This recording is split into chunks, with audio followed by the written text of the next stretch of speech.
will not leave by lows. I will hold to the cross. The greatest power you possess is your ability to choose. Join Lowe's Moore as he reveals how you can begin to maximize that power by exploring yourself on the deepest levels and committing to making lasting and positive changes. Get ready to achieve breakthroughs that will lead to accelerated growth and transformation because you are now tuned in to The Blueprint. Why they actions contradict the lamb. I'm fellowshipping when I'm with the fam. That's more relations, that's forming a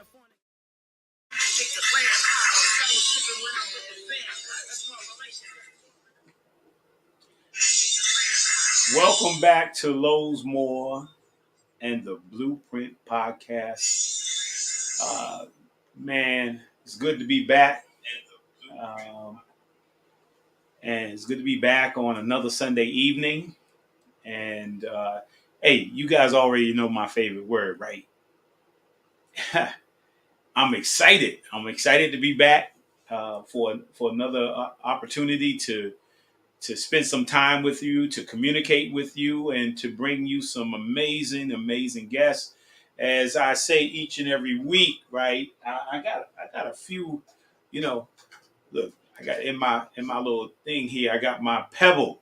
Here's my pebble right here. I'm gonna drop it in the pond right away. I'm expecting a ripple effect, right? So I just dropped it in that little bit of water there, and we're expecting some exciting things to happen. I mean, I don't know if you caught it when soon as we ended the promo and you saw our guest for this evening, but right after that there was a picture, right? Let's see if we can pop that back up there.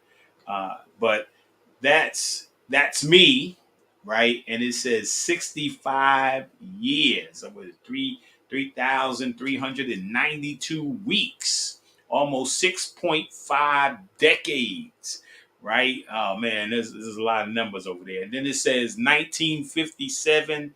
It says vintage, and it says perfection, age to perfection. Well, I think it's this Thursday, May the 5th. Man, it's hard for me to even say this. I'm gonna be 65 years old, y'all. Woo, man! Can y'all believe I'm gonna be 65 years old? Man, this is. Whew, I don't know what to say, but yeah, it's coming. It's coming. I don't think we ever prepare for each birthday that we have, as we go with each stage. I don't know if we prepare for them or not, but definitely when you were younger, you never thinking about 65, man, but you're thinking like, okay, I remember when I'll be 15, man. Oh, I remember I'm gonna be 20. I remember I'm 25. Then all of a sudden you stop counting, man. You're like, look, hold on. I don't know about 30, 35. But 65 years old. I mean, I feel good for 65, right? I feel really good. And I'm excited. I think there's a scripture that says, though your beginnings were small, right? I think that's in Job. Though your beginnings were small, yet shall your latter days greatly increase. So that's my expectation as I go into 65, that my latter days are going to greatly increase, right? And that means, I'm going to get better with age. That's all it means. So, so I'm excited about that. And so let me jump right into this, man. Let me get into my book of the week.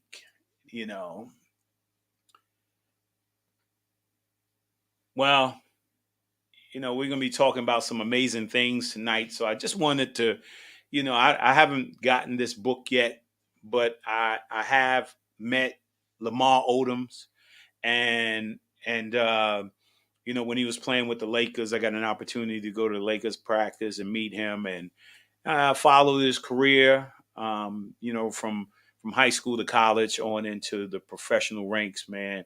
And let me say that, with each level of success that you have, man, there's always challenges. There's with you know with great success comes great responsibility, and sometimes, man, when we young and we reach heights that we used to dream about, and then when we get there, there's not only there's resource there, but there's all kind of tests that come with it, right? And everybody has a test. Sometimes that the higher you go, the tougher the test. But Lamar Odom has this book out.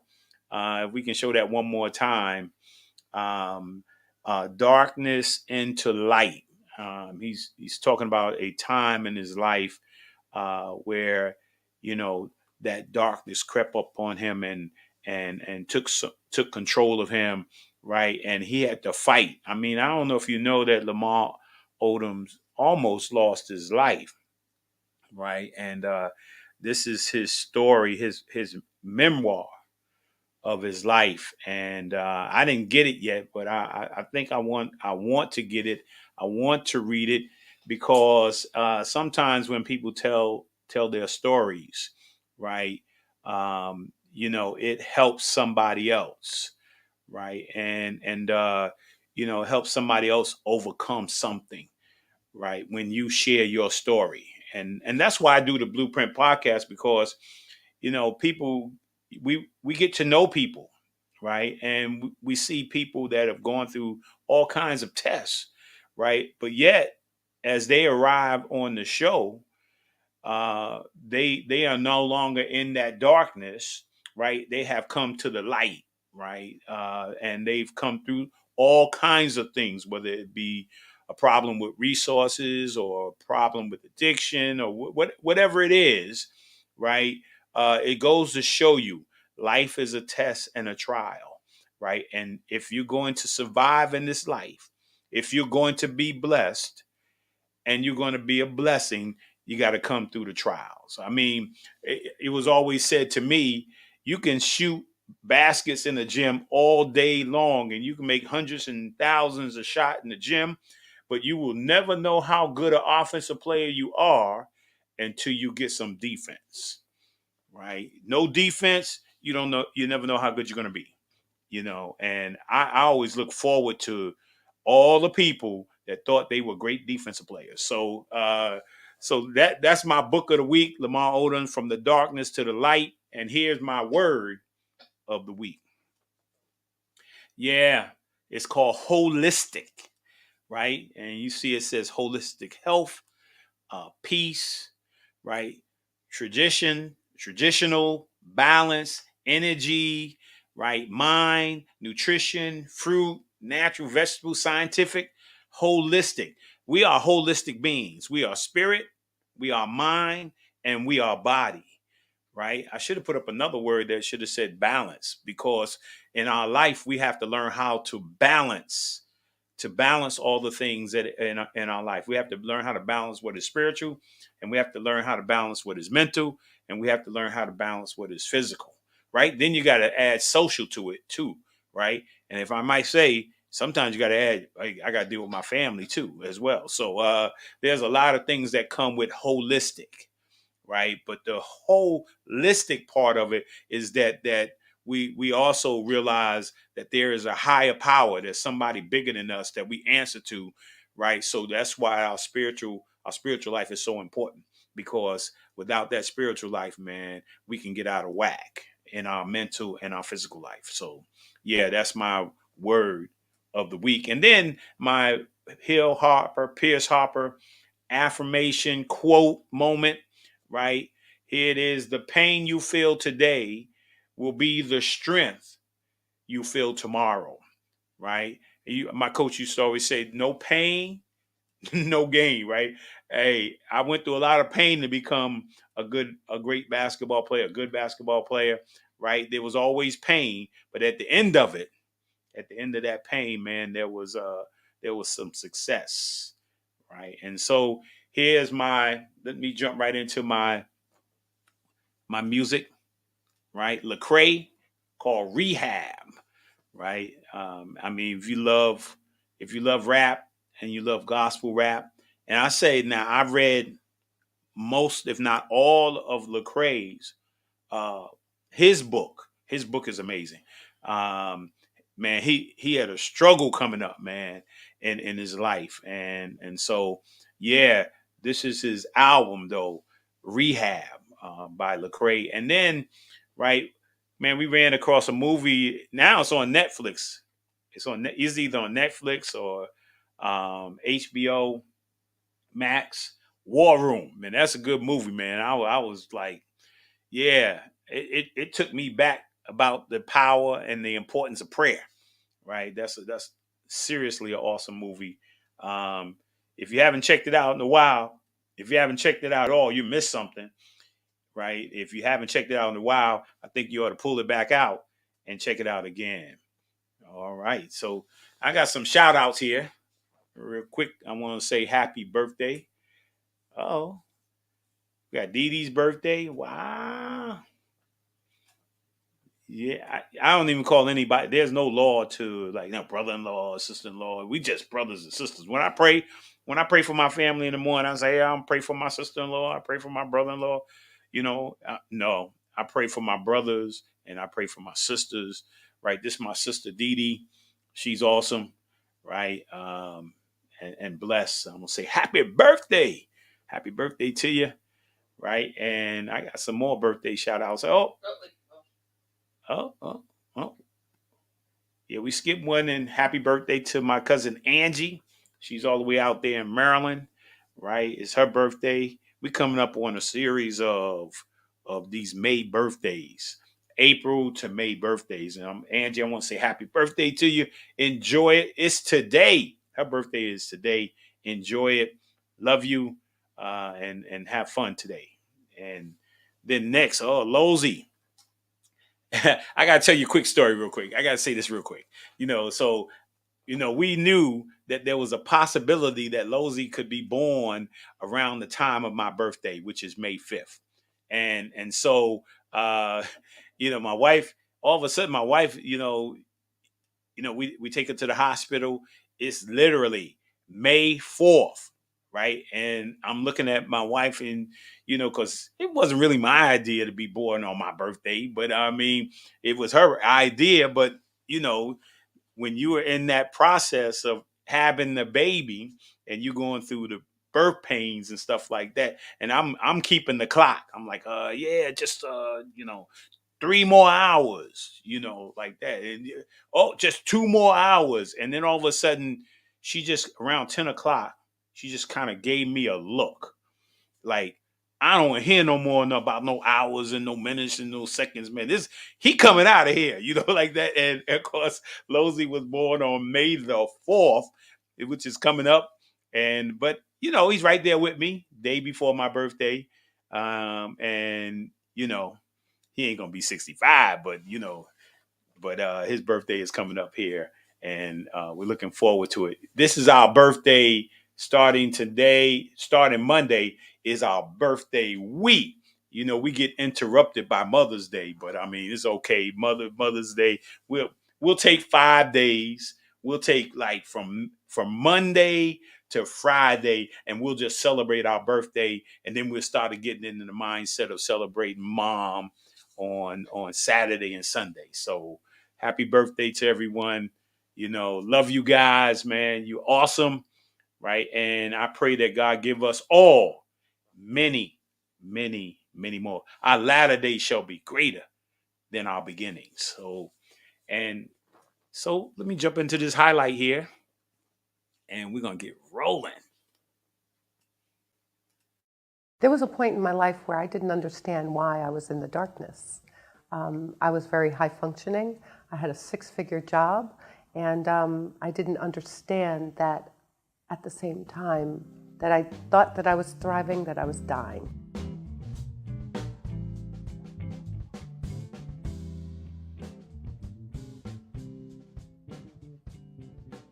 One thing that I really want to make clear, although we are sitting in the Harlem community, is that the Pillars is the recovery community and outreach center for the entire borough of Manhattan. There is one in every borough, and we are Manhattan Center. We are sitting right now in about 4,000 square feet of space. When you first come in, there is an amazing woman at our front desk who is there to greet people with love, right? Nobody should ever feel uncomfortable when they walk through these doors. We have offices that will house individualized recovery planners for people who may be new in the process and may not know how to get their footing. We have a space in which AA and NA will take place, but also in that same multi-purpose room, there will be parenting skills classes, domestic violence prevention, and there will be peer recovery coach training. It wasn't until I got to the other side of this addiction that I realized the purpose of it all, right? And the purpose of it was for me to be able to open the doors of the Pillars, for me to be able to come back into the Harlem community where I was born and raised, and to help youth see me as an example of what is possible in this community, somebody who came from this community, and what addiction can do to a thriving life. Yeah. Felecia Pullen. Yeah, awesome. And she just became a doc. She just got a doctorate. I mean, come on. Now she's a doctor. I'm just going to call you Doc. Hey, Doc. What's up, Lowe's? I'll take that. Okay. Yeah. So, man, that was exciting. I looked at, I had the opportunity when you, about to interview somebody. So you try to get as much information as possible. You got to do the research. And I heard some wonderful things, in your interviews, um, panels. Yeah, all of it was just wonderful. But I mean, my wife always suggests guests, right? She's always suggesting guests. People always suggest guests, and then people come up to me and say they want to be a guest. I mean, like, so, but with me, it's like I'm trying to figure out how it fits. Got to feel like when you bring somebody on, it got to be the right time. You got to have the right feeling. But I thought about you back a while ago.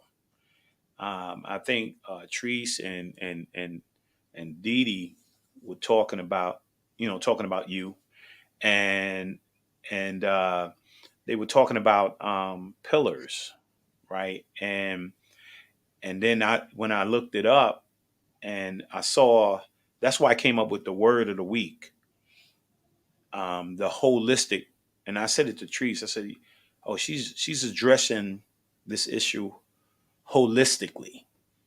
Right. And so sometimes people have a one-stop approach, and my wife preached a message called, I don't know if she preached it or she spoke it at a seminar on addiction, right? And she talked about the eclectic perspective, Mm. right? I don't know if you remember that, but she was, and it just stuck in my head that there are many ways to solve a problem, right? It's not a one-stop situation that what works for one person doesn't necessarily work for another person. So you gotta figure stuff out.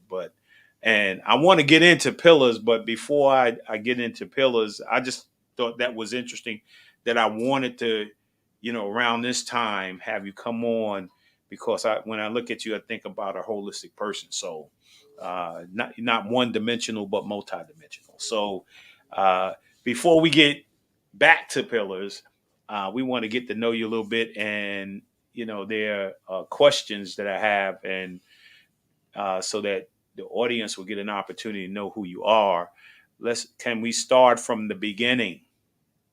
Right, the beginning is family. Where'd you grow up? Mom and dad. Siblings. Yeah. So yeah, and then we'll just kind of flow from there. That's fair. And so, I've wanted to be on the blueprint for a year. Okay. And so I was like, when is my turn? And timing is everything. And so the fact that this is happening now, right after defending my PhD, it's perfect timing. It's always in God's time, not in my time. So he knew not to have me scheduled a year ago because I probably wouldn't have had as much to say. Um, but my family, I grew up in the heart of Harlem, which is why I am where I am in terms of my work.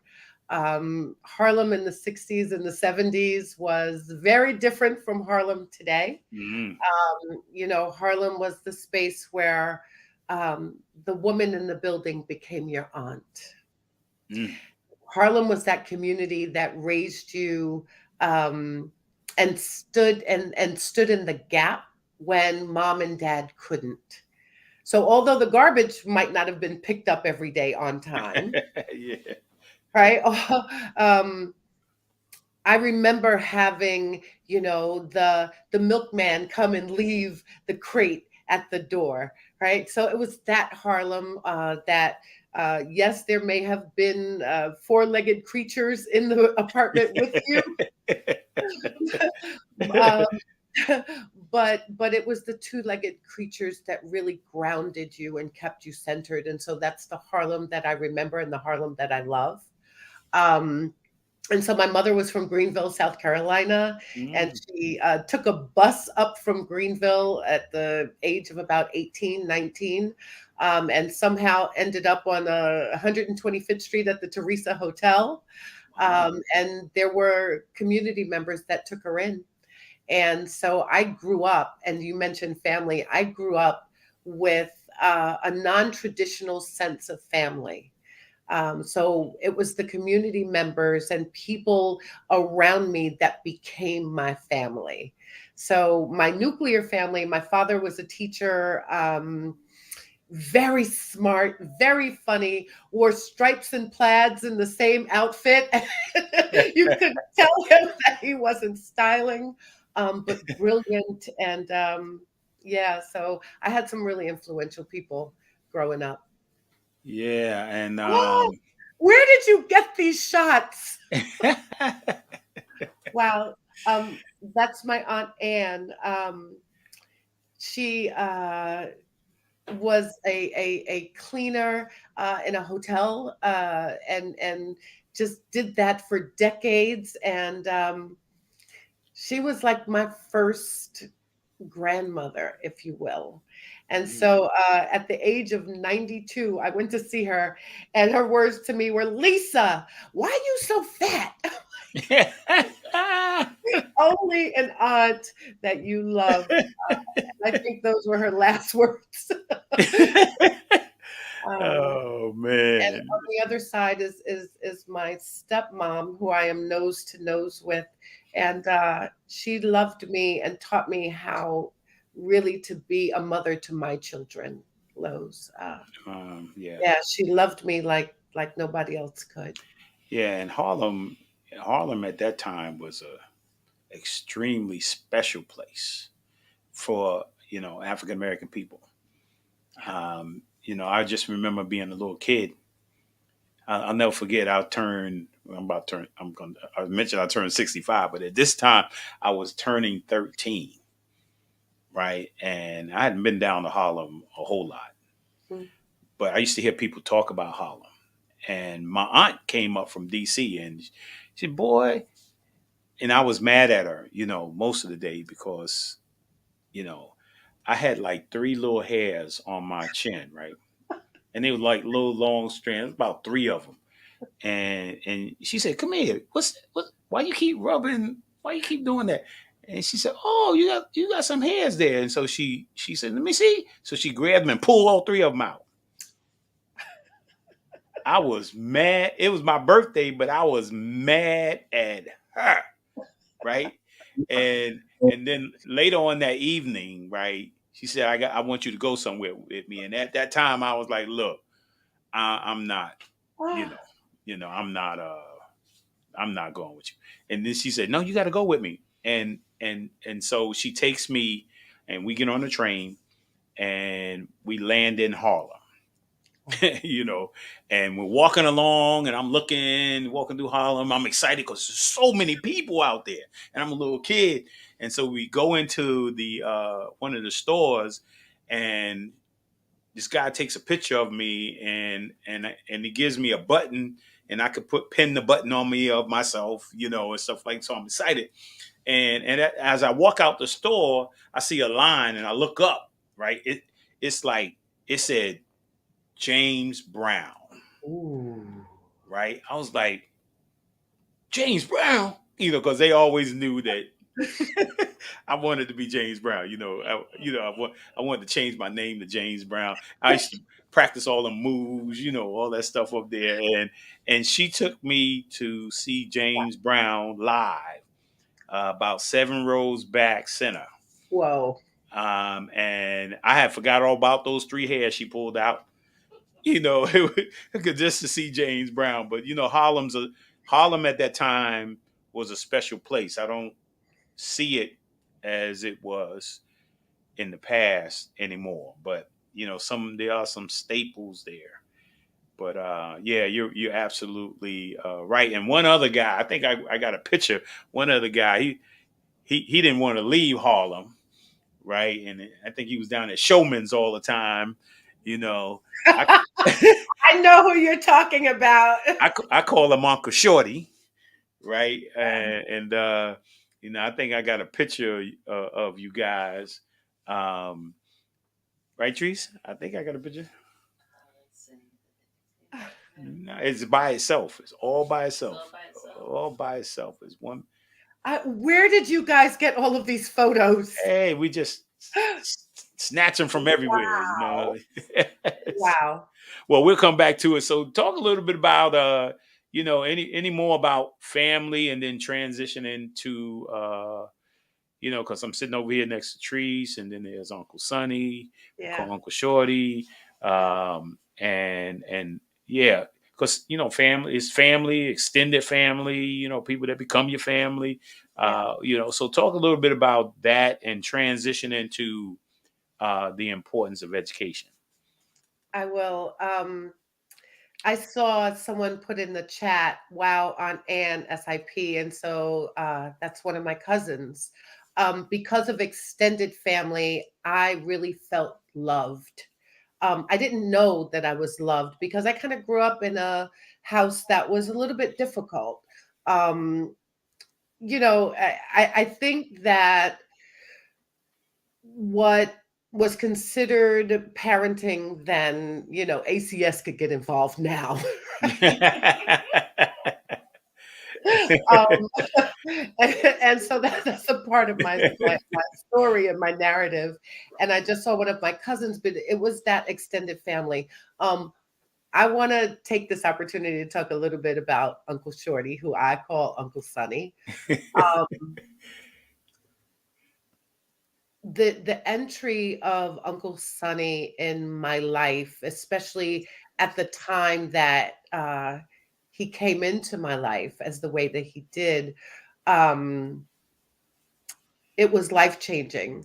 I recently did this parenting skills enhancement journey class, and I had to learn how to teach it. And one of the things that they asked me to do was to draw a picture of like a happy time in my childhood. And so, Lowe's, for me, it was uh, almost difficult to find a happy moment to grasp onto that I could put to paper. Crayons. And Mhm. I had crayons. It wasn't like, okay, write it out, right? It was like draw a picture. Right, right. I drew this picture of playing in the leaves in Bear Mountain with Dee Dee, um, Oh. because that's where Uncle Sonny would like take us to go and hang out, and that was like normal to find sisters, right? Like Dee Dee and Tracy. Yes, to find family like that. It was family that I didn't have. I didn't grow up with siblings. And so they were my siblings.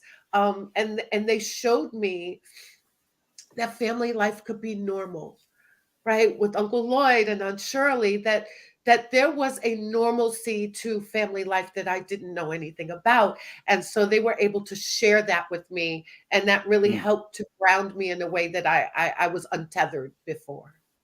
Yeah, so mm. that was real influential for me growing up. I I have my tissue here because I knew, I knew I would need them. But that's joy, right? That's tears of joy, because that was a joyful time for me. Um, and I have children, right? Family. I have babies of my own. I should have known. I have beautiful babies. I am batting 1,000 because I have a son who is extraordinary and creative and empathic and loving and kind, and a daughter who is smart and she's grounded. And so the student has become the teacher with my daughter Kai, and they have taught me how to be selfless at a time when I was probably selfish. And so they really helped me to grow as a woman. Right. What are they actually doing now? So Kai just texted me that she landed in Cali. So she has no Okay. plans to be with her mother on Mother's Day. And Okay. from Cali, she's going to Hawaii just to kind of kick back when she just got back from St. Martin a week ago. So I want to be like Okay. her when I grow up. Me too. I want to be like her when I grow up too. Yeah, she is a user experience engineer, worked for Apple, now with Cash App. So she's like super smart and creative. And her brother is at Savannah College of Art and Design. And Oh. he paints and he draws and he sings and he does clay, and he's just this amazing creative. And he has no plans on being home for Mother's Day either. So Look like a Zoom Mother's Day it about looks to like happen. a full Mother's Day. Yeah. And yeah, I was down in Savannah, man. There was a place called Ma Wilkes. It was a family style restaurant. I mean, the best food besides your parents, the best food, family food. Your grandmother, man. I call it the healing food down there, man. Savannah, Ooh, boy. 'Cause yeah. So, check it oh, out. there you go. Uncle Sonny and Mona and me. Wow. Oh, Wow. yeah, yeah, yeah, Awesome. yeah, yeah. Uncle Shorty singing a day or two ago. I, I literally did not know it was another verse to Jingle Bells until I was like, what is he singing? And he was Jingle Bell, Jingle. He say over and go, Jingle Bell, Jingle Bell, Jingle. And out of nowhere, he go, a day or two ago. I was like, what? What's day or two ago? It's a I whole didn't know nother there. I didn't know it was another verse to it. Yeah, and family's awesome, man. I mean, These are my brothers. oh Uh, wow.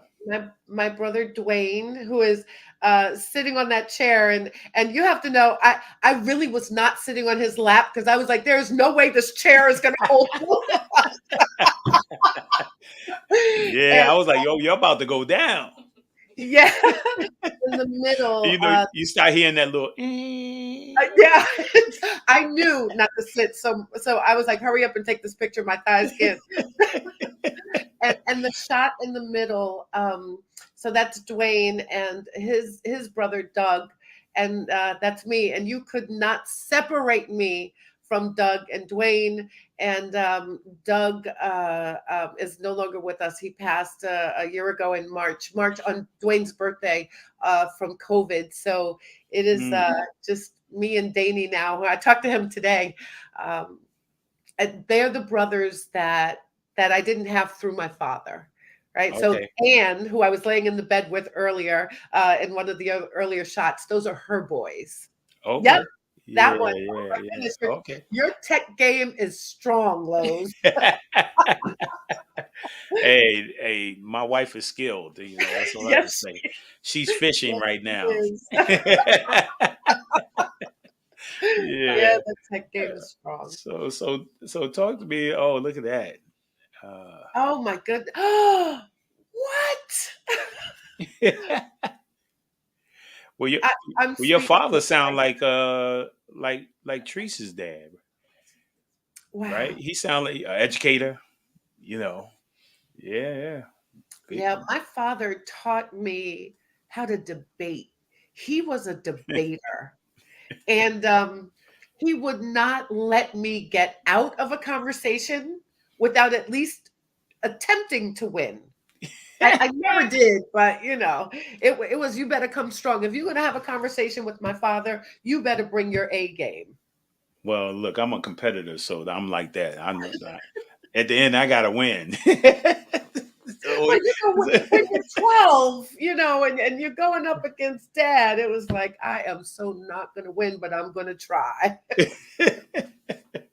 oh, that's Oh awesome. my goodness. Wow. Oh man. And so talk a little bit about educate, huh?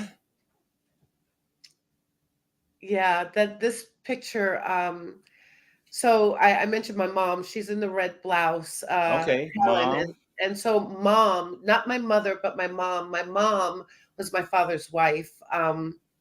So this is where I get to be really transparent.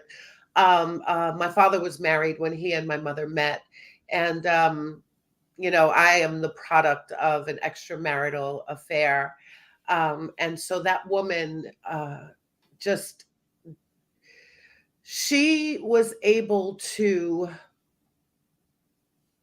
swallow her own pride, um, push aside all that she thought she knew in terms of the concept of her marriage, and embrace the child of her husband with another woman.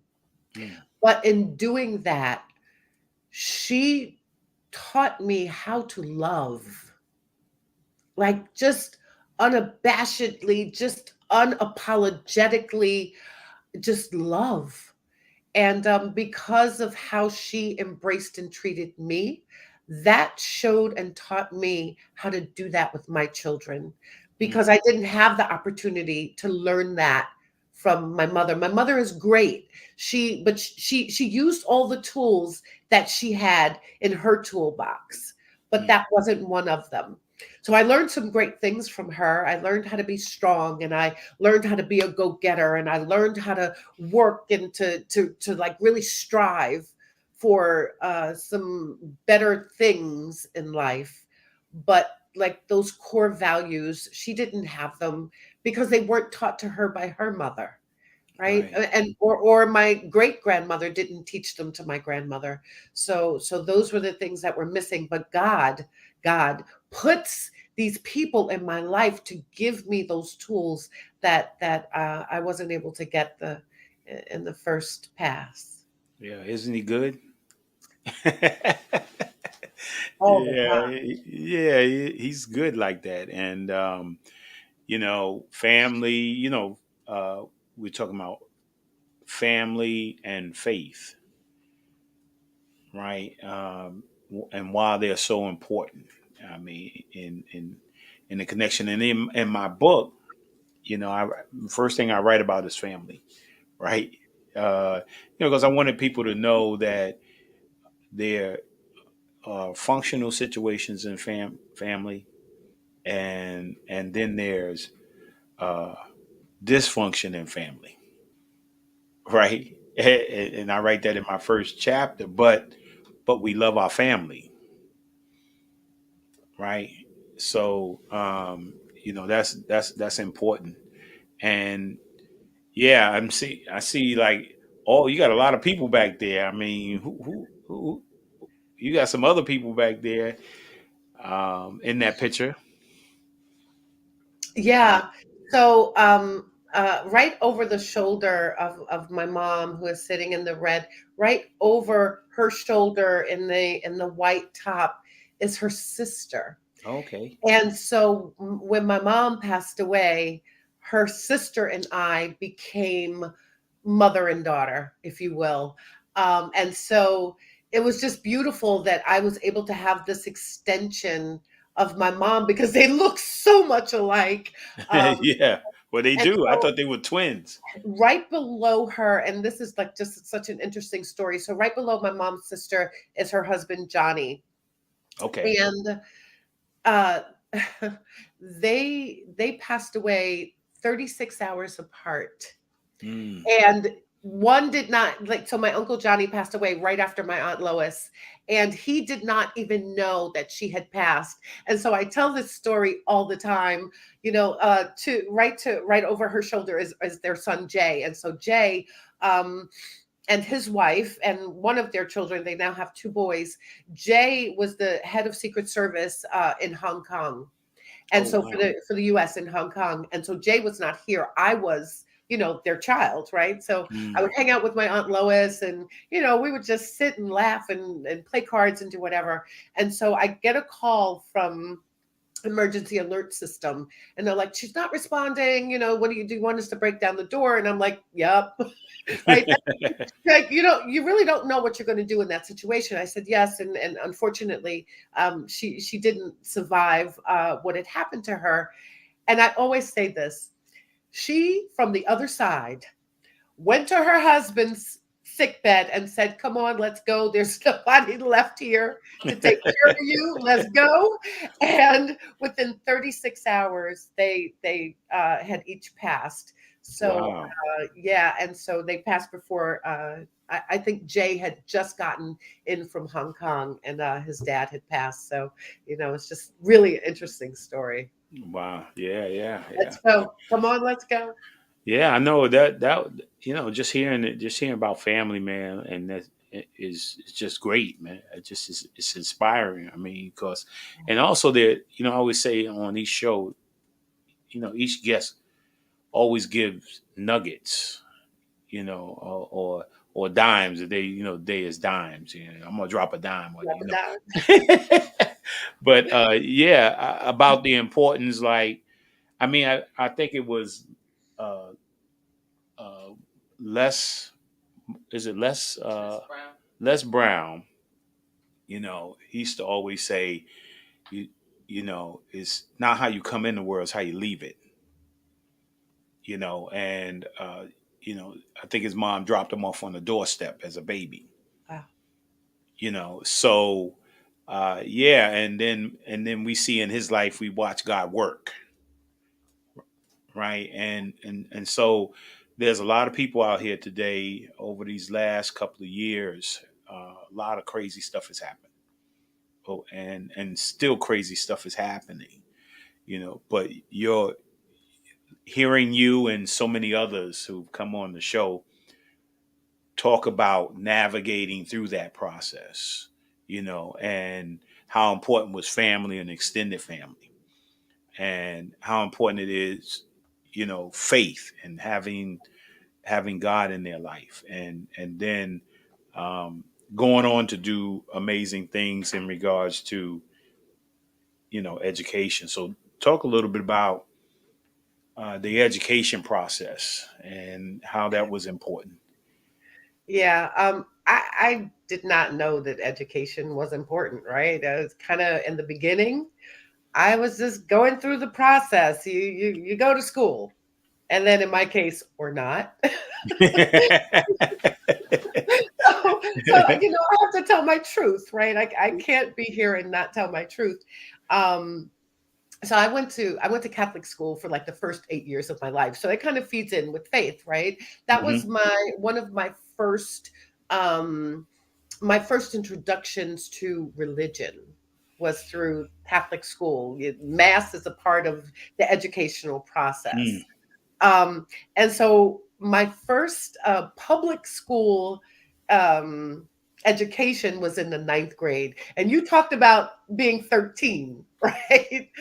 I was 13 and unleashed in a public school education, which meant I had no nuns cracking my knuckles with rulers.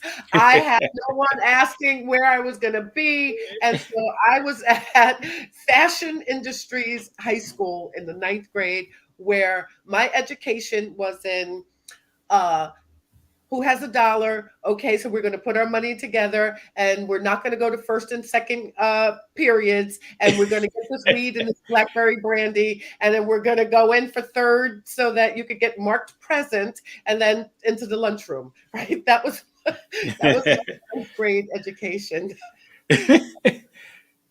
But I did well in science class. Lowe's, I don't even know what's happening here. There was there was a teacher named Mr. Wenkmuller. Okay, I haven't remembered that name since I was in the ninth grade. For some reason, Mr. Wenkmuller, I was glued to going to his class, and I got an A. Everything else, I had a 60 on my report card. They do it in red. No, it was a 0. It was a 0 on my report card, and I got a red pen and turned the 0 before it into a 6 so that it was 60 and not a 0. So that was Oh my God. that was my early entry. But I will tell you what was life changing for me. So I went to 3 different high schools. Wow. Uh, Okay. wow. Wow.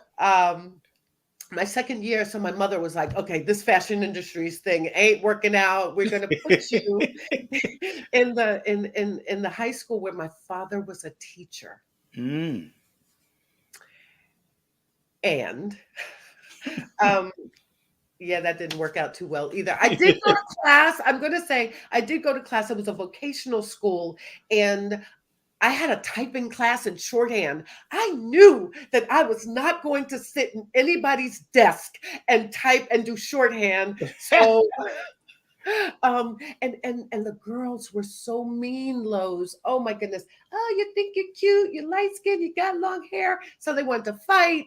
And I just have to tell you, I had to do a lot of fighting in the 10th grade. But the life-changing moment for me, I was fortunate and unfortunate enough to leave my mother's house, and I went and I lived with my father and my stepmother for 1 year. I got kicked out of there too, but it's my truth. I'm going to tell my truth. I got kicked out of there too. But I got to go to Dwight Morrow High School in Englewood, New Jersey. And so this kid from Harlem who also lived in the Bronx was transported, if you will, to suburbia. Wow. And there was a football team, and there was, bonfires and cheerleaders and track teams. So, that was transformative for me. There was a teacher who believed that his name was Mr. Rosner, who believed that I should be in AP English. Okay. So my last year of high school, I commuted to Englewood, New Jersey from the Bronx. So I took, 2 trains and a bus, got to school on time. And that was really just, it was transformative for me. Yeah. Wow. Wow. And then, yeah. And then how did you get okay, now how did you get to the doctor? I mean, Well, what's that? I wish it was a straight line, but let me tell you how it was not a straight line. I spoke at my high school graduation. They had this contest, write, what your speech would be like if you could speak. Oh, your tech game is so strong. And so it was, write the speech. So I ended up speaking at my high school graduation, all about the keys to success. It was like one of the best speeches I've ever done. And I had no idea where I was going to go to college. 0 idea at my high school graduation. So in some ways, that educational system failed me, because although it was amazing to be among, the football team and the cheerleaders, I did not have a core group of advisors that said, are you thinking about college? Where are you going? My father, who was a teacher, never said, what are you going to do after high school? So I really had this failed system around me. The safety net failed me. But what I did have was resilience. Mm, right? Just like the great word. resilience that I was able to get to school every day, taking 2 trains and a bus. After I spoke at the high school graduation, I'm like, "Oh, crap. What am I gonna do?" Like, now what? Now the jig is up. You're no longer in high school, right? Right. So I ended up at Eugenio Maria de Hostos Community College. And it was exactly where I was supposed to be because I had all A's and I saw that I could be a college student. I transferred myself to Lehman, and so I graduated from Lehman and went into 30 years of media marketing, advertising, and sales after teaching preschool. Right, so there was no straight path to this. Um, and somebody suggested, and I don't want to skip the part where I ended up in rehab, right? Because Right. after rehab, Okay. somebody suggested I go back to school. Mm. I mean, what? I mean, what was the what was the in terms of trying to reach that place of success, which you obviously had? You know, you're dealing with marketing. You got a degree, and you got these amazing opportunities. So, talk a little bit about what happened. I mean, I was talking earlier about life is a trial and a test. Yeah, we all have tests. So, um, yeah, because I know what it is to be in a place. I think we all know what it is to be in a place where you feel successful, right? And when you feel successful, there's a lot of opportunities, negative, positive, they're all there. So, talk a little bit about that. Because it all leads to uh, pillars, It all leads to pillars. Yeah. right? So, Oh my god. What? What? Who is that sexy young girl over on the side looking thin? Oh my. Where was that the marketing times? that was the marketing time. Thank you. That girl I know. That was the marketing times. Whoa. I need some of these photos for my own personal. I got them from you. Unbelievable. I have no idea where half of these shots are. So They on your Facebook page. are they? Yeah, they are. See, it's interesting because I love what you just said, Lowe's. I love what you said. Um, that the challenges, in addition to the successes, are all leading to those testimonies, right? So I don't get to only talk about the success of the pillars without going back and talking about how I got there. And growing up in Harlem in the 60s and the 70s, um, the 80s. Yep, I have to talk about the 80s, but and growing up in a home where drug use is normalized influenced my thoughts about drugs. Mm, And growing up, and so this is where I get to, and I'm saying this I think for the third or fourth time, but being transparent and talking about my truth. um I was sexually abused when I was young. mm, And so the first drug that I picked up, or the first two drugs that I picked up, were weed and alcohol, which were readily available in my home. And I did that to kind of escape myself and to quiet the noises from what was happening. mm, And I knew that that worked. It worked for a little while, right? It worked because I didn't have to deal with the shame. I didn't have to deal with the guilt because it was a secret that I kept to myself and I didn't tell anybody about it. wow.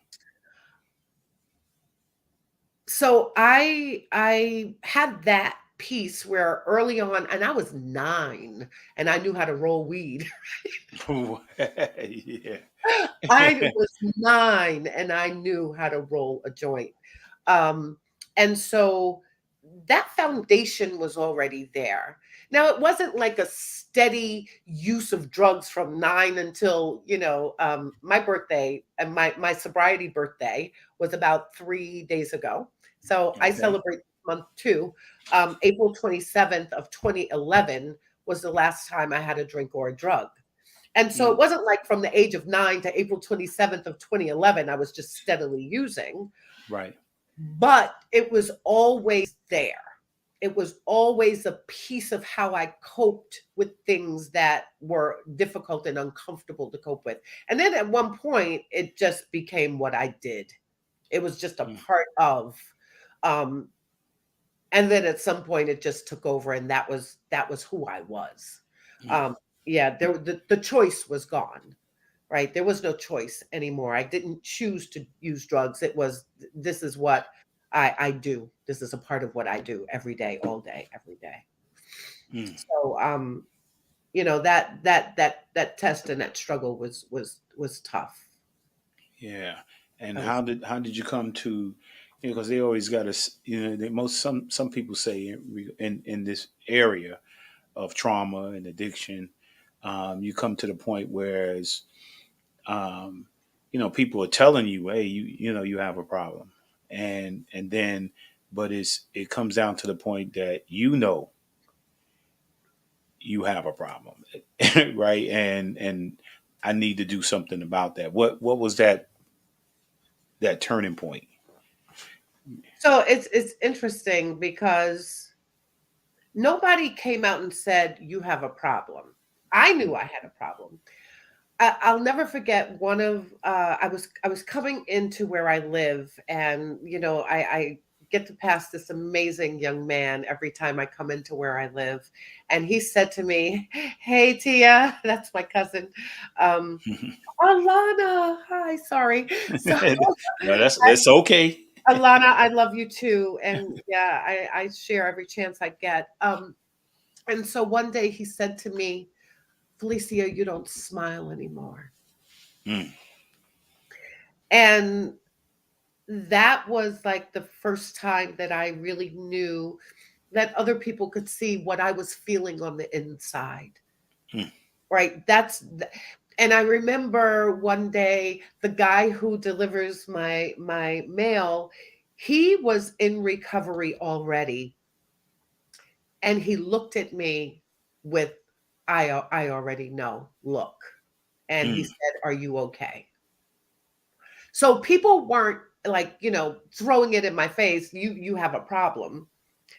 But I will say right before, like a week before I went into rehab, my husband said, um, you got to find somewhere to go. You got to do something about this.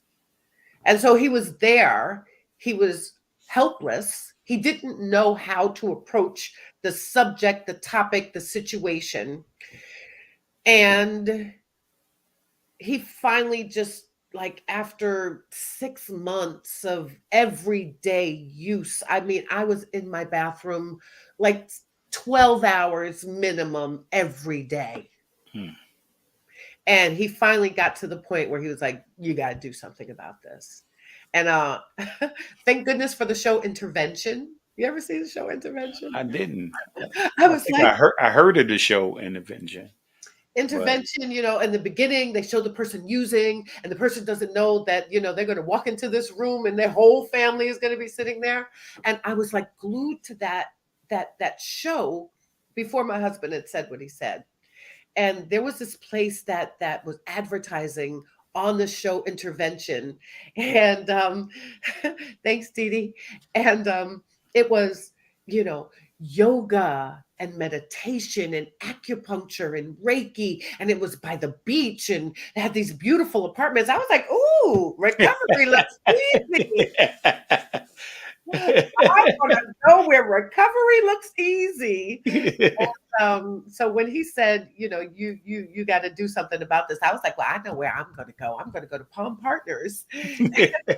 And I remember I called them up, Lowe's, and they said, you ready to come today? No, no. Not ready to come today, but how about a week from today? And I committed to a week from today, and they sent me a plane ticket. Like, you on this plane? And Wow. I have to say that I was very fortunate because I had great health insurance. Mm. And so I stayed. I thought I was going to go for 28 days. You know, that's typical dry out, you know, get a little foundation under your feet. And I stayed for 56 days. Wow. I wasn't ready to come home. And I'm going to try not to cry through this. I came home about 2 o'clock in the morning on June 24th. And the only reason why I remember that is because it was my son's 10th birthday. Mm. And he didn't know I was coming home, right? I had been gone for 2 months. And he came out of his bedroom. It was like 2 o'clock in the morning. He had no idea. And I'm sneaking into the house because I wanted to surprise him. And he just must have felt me Mm. coming home. And he was like, Mom. And I was just so grateful at that time that I gave my children the gift of recovery because I didn't care what I was doing to myself. I didn't care that I was killing myself. I was expendable, but they weren't expendable. And the rest is history. April 27th, 2011, that was it.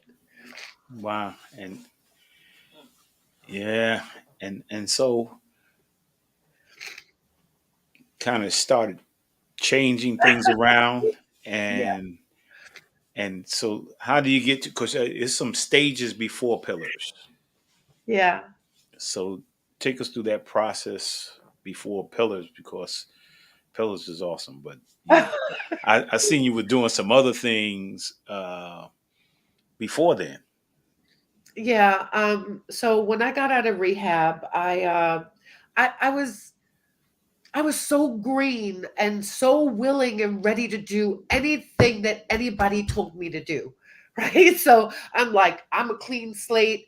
And all the things that I thought that I knew, and all the, I was making six figures, right, a year before going into rehab. Right. But I was just like, okay, I know nothing. I am a clean slate. I am not this bad. Can I say badass? Yeah, you can say. I'm not this badass woman that I thought that I was. Like, I am green and I'm an infant. And so somebody said you should go to an outpatient program, and I did that. Um, and when I left the outpatient program, I was like, well, and this is like, I think back on this, and I see that Dee Dee is on here, and Dee Dee and Tracy will probably laugh about this, and anybody else in the field. So I'm like, 3 months out of rehab, and I'm like, I know. I'm going to work with other addicts and alcoholics. I'm going to help others. I'm like, Wow. I look back on that now and I'm like, I knew nothing. I knew nothing about recovery. How was I going to help somebody else? And so I went to this KSAC program. And there was a woman in that class. So it was like a year-long program at Fordham. So this is God, right? Mm, Put me at awesome. Fordham in this KSAC program. And the woman was named Dr. Shelley Scheffler. And she said, you should apply to the master's program. I have been out of college since 1987. College? I don't want to go to college. And I did, and I got in. And so as a student, and this is always important that I tell young people, as a student, I wrote my first grant. And it was for prevention of use for teens and youth. 10 years before that, Lowe's, I'm driving up 7th Avenue, down, up, north, 7th Avenue with my husband. And I say to him, I want to come back to Harlem and give back. I had no idea I was talking to God, not my husband. Right? I had True. no idea. Thought I was talking to the man in the car next to me. And he says, oh, that's all well and good, but we have bills to pay. I didn't know what come back to Harlem to give back meant. Mm. But I know now what that meant as I was talking to God and God heard me. And so I write this grant as a student and like to the federal government, never wrote a grant a day before in my life. And it gets funded like right when I'm graduating. Wow. And I started Safe in Harlem. 2 years after that, I write a grant. Actually, I have to say, I come to your house. I come to your house and your wife and your sister in love, your sister, they have like this big projection board up and they have my grant up there and like they're helping me rewrite it and shift the margins and we sit there and we write the grant for the pillars. You remember that, Treese? Yes, yes. Yeah. And the grant for the pillars was born. I submitted, but there was no way that I should have gotten that grant, right? God, that was nothing but God. Because when I look at who was funded in the Bronx, Odyssey House, in Brooklyn, Phoenix House, in Queens, Samaritan Village, right? Those big behemoths got all of those other boroughs, and this Black girl from Harlem Mm. got the first funded center in the borough of Manhattan. Awesome. Yeah, that's awesome. No way that should have happened. And then went into a PhD program while I'm doing all of this. Crazy lady. Thank crazy Yeah, lady. that's awesome. I mean, and some of the programs. Yeah, I was looking at some of the programs, some of the unique. When we talk about holistic, some of the unique things. Like remember, that's the collective perspective, man. There's so many things that you guys got going on. So talk a little bit about some of the pillars and the programs. Yeah. I am not the designer of this space. I don't design the programs. The community designs the programs. So, They are the ones that tell me what they want. And I am just a conduit. So, one of the things, like I saw Alana on here, Alana is one of the reasons why we are able to provide some of the things that we do. So she is a sister who is really coming into her own as a yogi. She went to, there she is, she went to India and studied for a month and came back. And so the funny story about me and the community and how this all comes together, so Alana is like walking down the street one day with her girlfriend, and they have these yoga mats. And I'm always in the community. I'm always out on the street. And I'm like, hey, sister, I see you like yoga. You want to come to the pillars? And there was another woman teaching yoga at the time. And so Alana and Janae, the woman that she was with, they come in, they're doing yoga, and Alana, she came with me to an event yesterday, and so she is selfless and giving in her talents and her gifts too. She said that it was because of her time in the pillars and her entry in doing yoga and seeing Black women teach yoga that allowed her to embrace that other side of her. And so it is because of women like Alana and women like Stacy that give the acupuncture. It is because of the connections with the College of Osteopathic Medicine that we give free medical appointments. mm, awesome.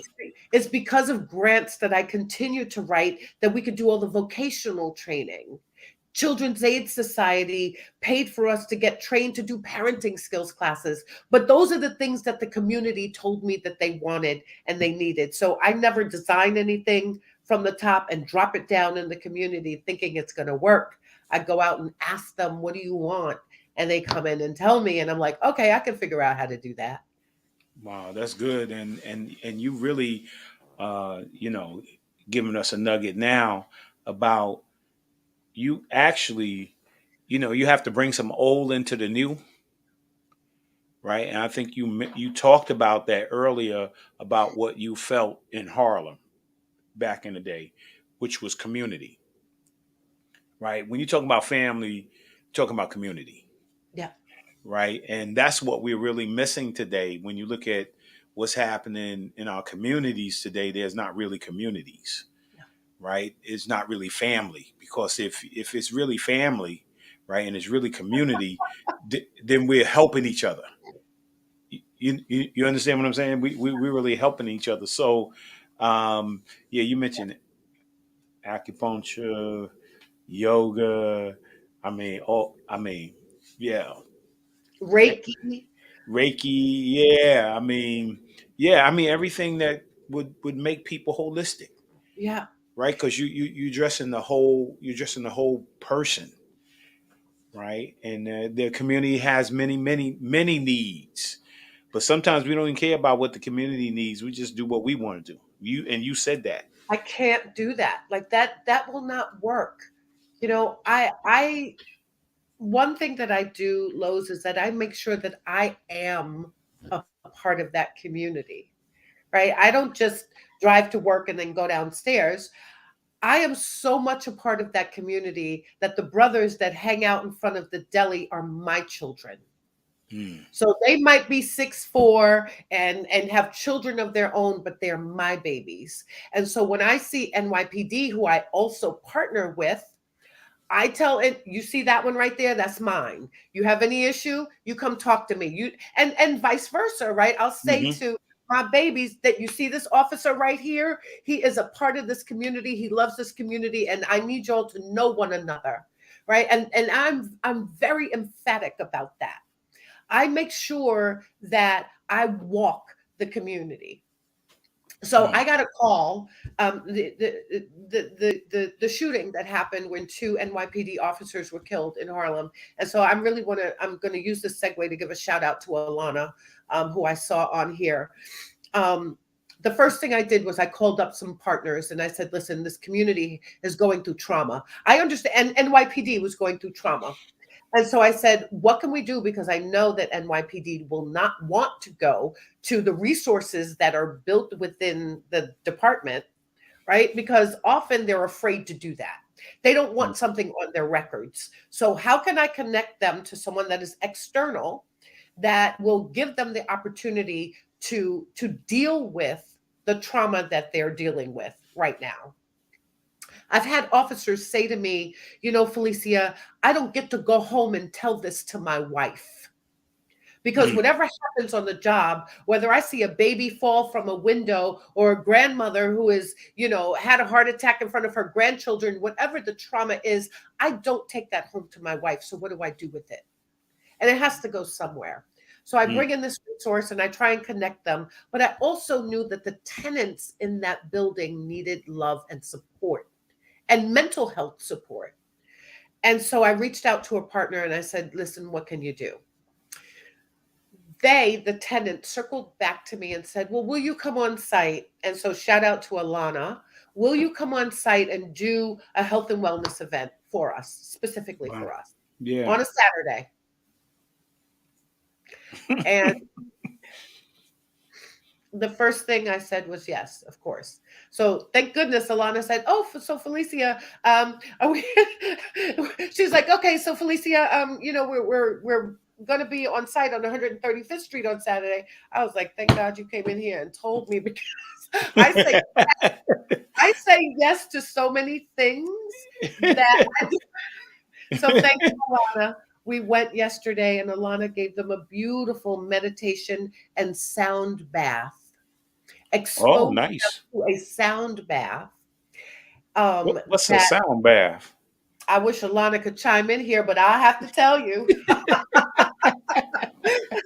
So a sound bath, Alana has these beautiful crystal bowls, and they are each a different size, and so each resonates a different sound.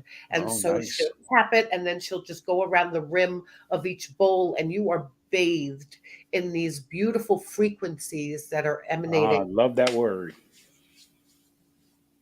So I've learned from Alana what a sound bath was, but that was also a moment for me to heal and sit quiet and stop the brain from ticking and, just receive.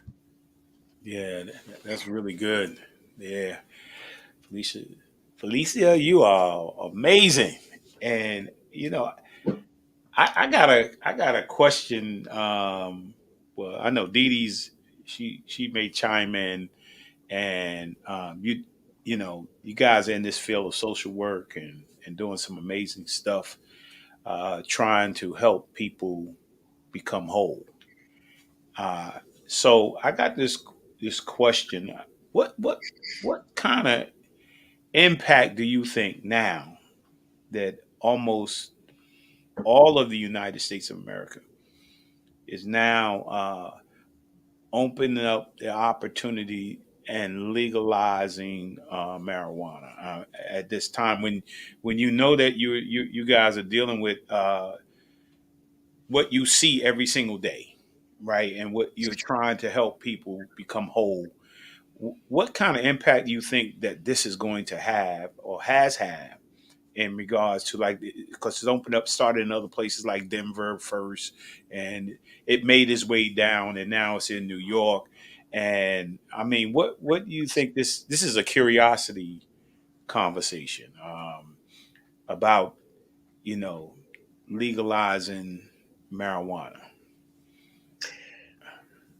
So my personal opinion diverges from my professional opinion. Okay. And so I'm going to say this as best I can without getting into some trouble. But um, we as Black people did not win from the legalization of marijuana. We are not going to win from the legalization of marijuana. And so all of my brothers and my sisters that I see blazing on the street in Harlem all day, every day, this is not a win. So, um, what I do know statistically is that typically people who smoke marijuana regularly um, have a grade point average of a C or lower. This is not a win. Mm. Um, we cannot be engaged with our family, our community, society as a whole, nor with ourselves if we are high all the time. And so I do understand that there is a need for, so this is me, my professional hat on right now, right, Lowe's, that Hmm.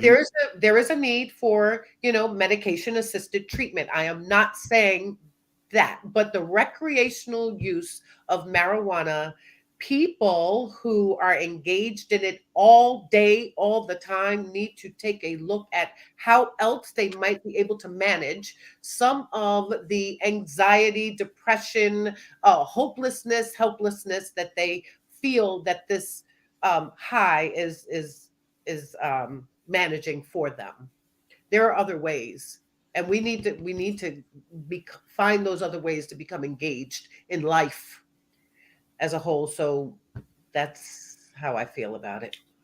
Well, yeah, I mean, you just mentioned a few of them: acupuncture, Absolutely. yoga, Meditation, meditation, Reiki. Reiki. Yeah, all you just mentioned it. Having a relationship with God. I Having a mean, relationship with yeah, God. yeah. So, yeah, I just thought, like, over the over the.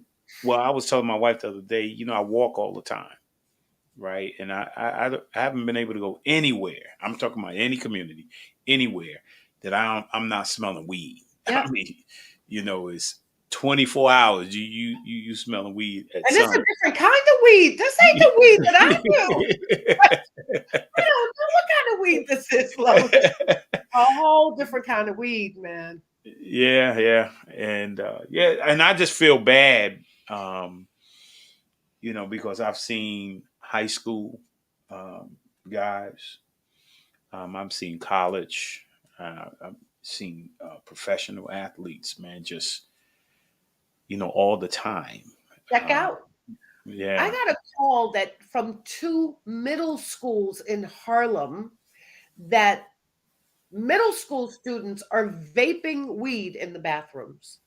So if anybody thinks that, this legalization is not trickling down to our babies, then I am here to tell you that you are wrong. Wow. Yeah. And this gentleman to the, I think is to your left. Yeah, Brian Benjamin. Yeah. And he what does he do? I think he So Brian just stepped down as the lieutenant governor for okay, the state of New York. Uh, lieutenant governor. Hmm. yeah, he ran into a little issue. Yeah, a little issue.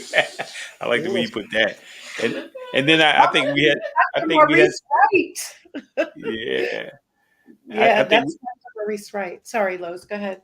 yeah, I think we had some shots of the former mayor and you as well. Yes. Yeah. Yeah, I think he's running for governor. I think he's Oh definitely gonna yeah. run for governor. Yeah.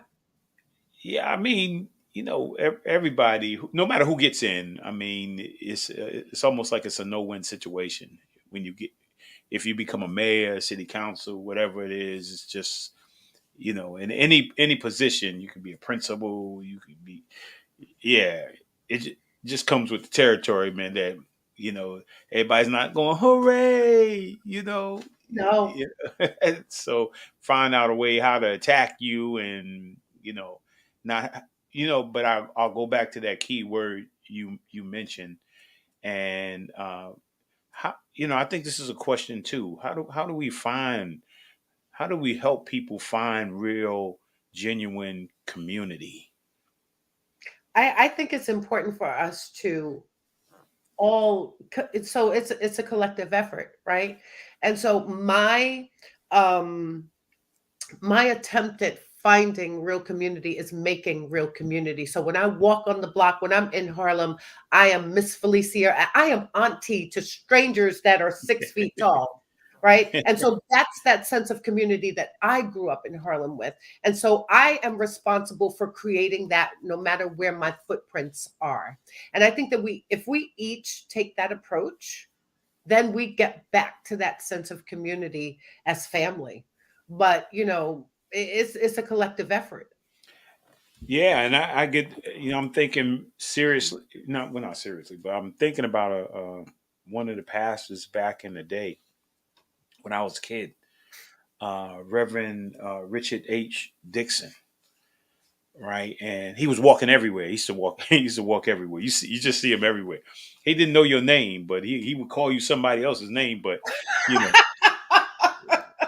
he said you knew his name. Like, Reverend Richardson, Reverend Dixon, how you doing? Like that. Yeah, what's up, Bub? I'm like, hold up, whose name is Bub? Yeah, like that. Yours. You know, guy next to me, hey Johnny, what's going on, man? Well, his name ain't Johnny, his name is Jeff. I mean, but he was there. Yeah. He was a pillar in the community, and Reverend Peter Wilson, uh, every week, a couple of times a week, he used to visit the schools. Mm. Come to Mount Vernon High School. He just walk and say hello to the kids, stuff like that. And I knew police officers back in the day. They They used were to on walk foot. the beat. Yeah, they would walk the beat. Absolutely. You know who they were. Right. And so like you said that. Yeah, we need to talk about how we build community. Really seriously. Yeah. So I think there was a question. You had a question How up there, can Teresa. people help the pillars so into it? Um, so there are two really specific ways that people can do that.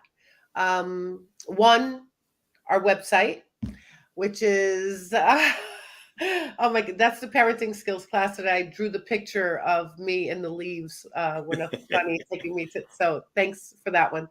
Our website is PILLARS NYC.org. And so it's pillarsnyc.org. And there's a donate button. Everything that we do, we don't charge anybody anything for coming through the doors and participating in any of those amazing programs. Not the workforce development, not the medical appointments, not the parenting classes, not the yoga, meditation, acupuncture. We don't charge. There's no barrier to service. So my good insurance taught me how to give holistic services without the barrier of payment. And so there's a donate button there. And if anyone wants to donate, we're grateful because we are run completely on grants. And it takes time and effort to write those grants. And so we appreciate private donations as well. And they can come in and volunteer, right? So money should not be a barrier to someone going, oh, well, I can't help. Well, what can you do? I have light bulbs that need to be changed, and I don't always want to get up on a ladder. Can you come in and change the light bulbs? Do you have the gift of being a yoga instructor, an acupuncturist? Do you do crocheting, right? And do a crochet class, an art class. So that's another great way to come and give back. That's great, man. See how time flies when you're having fun. Oh, Ooh, what? there's Dee Dee in there. Look at that. My 50th birthday, standing right next to Dee Dee. That is my oldest friend. She and I were in the crib together. There is a picture of us on the beach together. I am 2 and she is 3. She could talk me into doing anything in Harlem. One day we ran away together from 139th Street to 117th Street, all the way on 7th Avenue with one bicycle, and only one of us could ride. Yeah. That was a bad run. That was a bad escape. I was 7, she was 8. And so I would hold her up on the bike, and we went from 139th to 117th Street. All right. Who caught up with you? Nobody. So we went from my mother's house to her grandmother's house, but there were telephones. And so, you know, that they're here. Why are they here?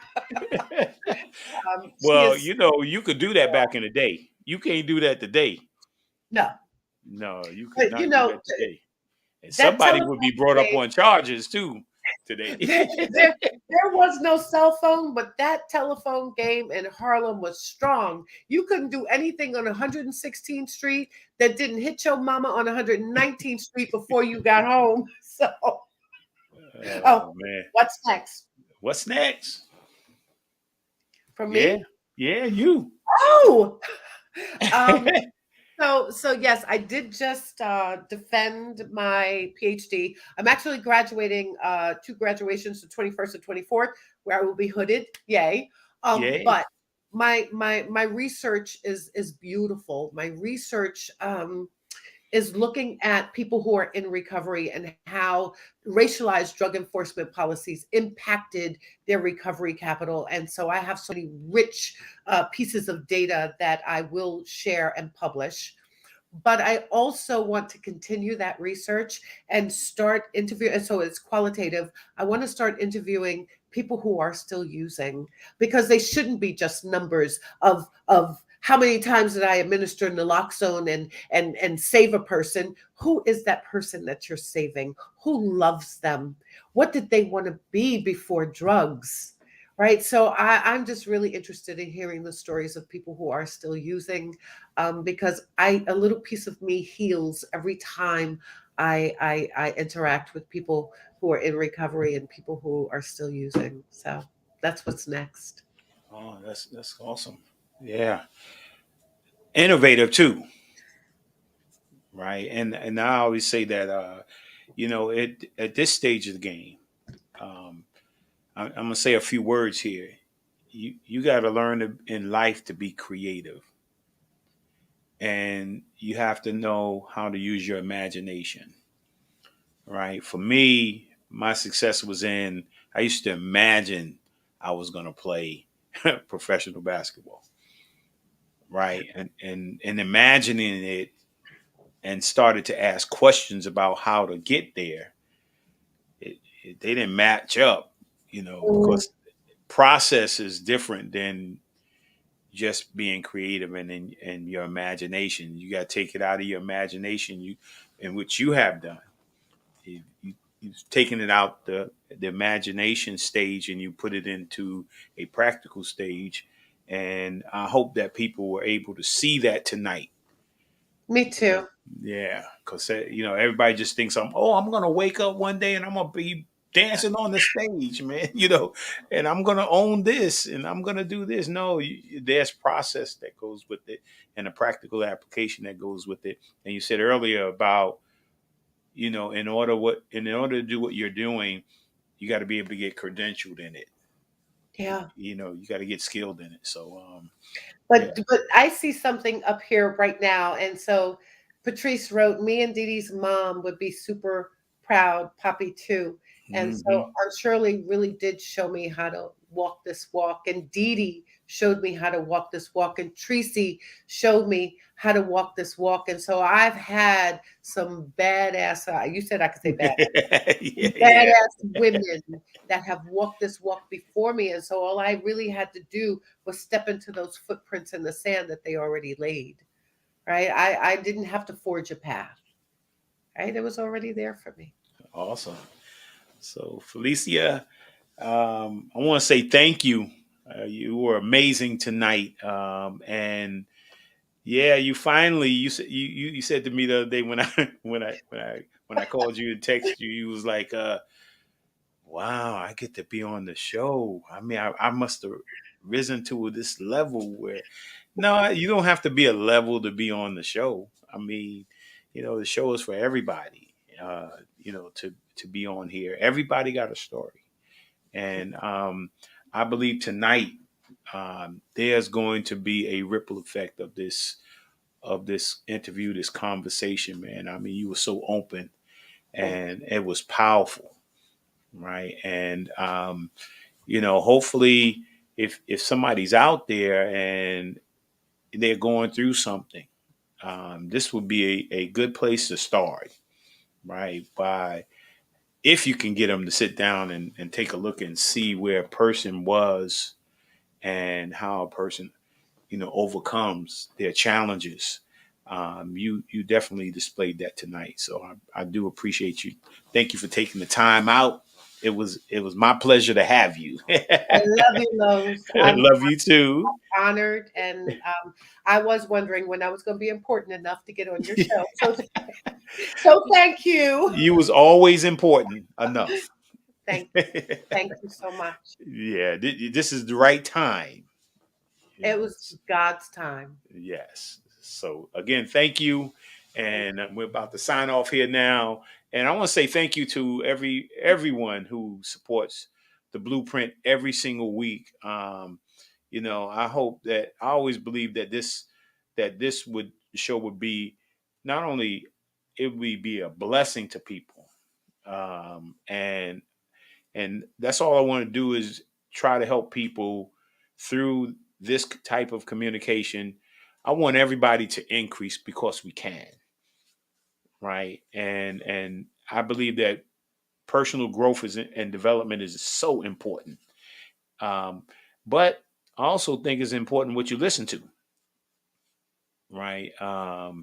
And what you're feeding yourself with. Think about what you watch every day. Think about what you listen to every day. Think about who you listen to every day. And if they're listening, if they're giving you the right information or the right revelation or the right education or the right knowledge, right, that's going to help you grow, right? But if you're listening to the wrong people, you listen to the wrong information, right, there's always going to be a problem, and you're never going to fulfill your dream. And I ask this last question of you, ask yourself, what is that you really want, right? What do you really want out of this life?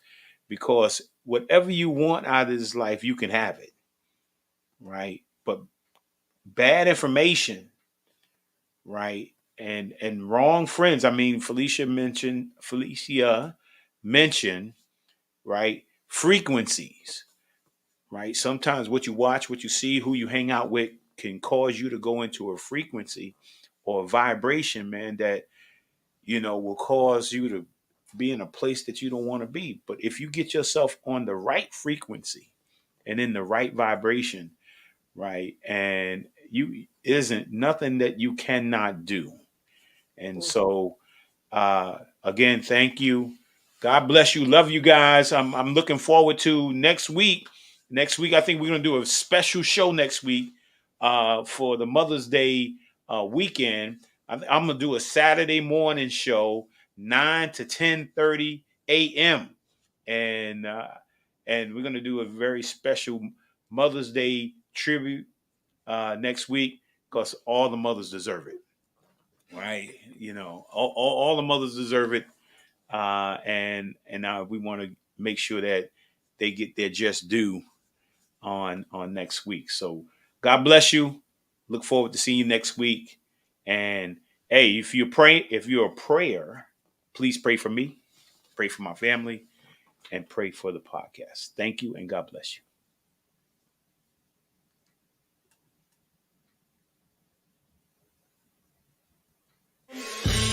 We really hope you enjoyed this episode of Lowe's More, the Blueprint Podcast. Stay connected and follow us at our website, www.lowesmore.com. That's LOWESMOORE.com. You can also join the discussion on Twitter at Lowe's More and on Facebook at Lowe's More Jr. As always, thank you for pushing your mindset towards a better reality. This concludes the most thought-provoking portion of your day. Don't forget to like and subscribe to this podcast to stay fully up to date with everything we're up to.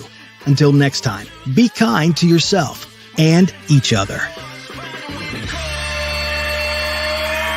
What they teaching is a joke. I ain't buying it like I'm broke. Insufficient funds for insignificant.